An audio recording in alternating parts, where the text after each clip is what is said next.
সমালোচনা বলছে আমায়, কবি হয়েছ তুমি। চেনা জানা কাছের মানুষ যাকে যেখানে চিনি, অপরাধ একটি আমার, আমি কবিতা লিখছি। কেন লিখছি? লিখে কি হবে? প্রতিভার বিকাশ করছি। এই বয়সে, এই বয়সে শক্ত নয় মন্দ, মনের বয়স যদি বলি আমি তোমাদের চোখে মন্দ।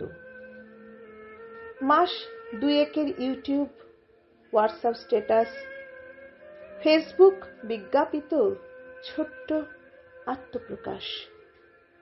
দোষ হয়ে গেল, দোষ হয়ে গেল যখন আমি বলেছি নিজের কথা।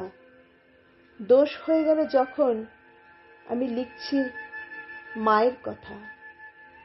দোষ হয়ে গেল মা চলে গেল, মায়ের গল্প লেখা, জীবদ্দশার কথা লেখা, অথবা মৃত্যু কথা।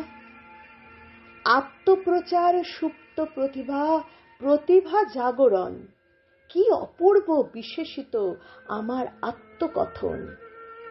চাই না, চাই না এমন আলোর দিশা, চাই না রঙিন মুখ। এর চেয়ে ভালো অন্ধকারে অচেনা কটা মুখ। চেনা মুখের ঠুনকো মুখোশ, ছোট্টবেলার আলপনা যাক, ভেসে যাক।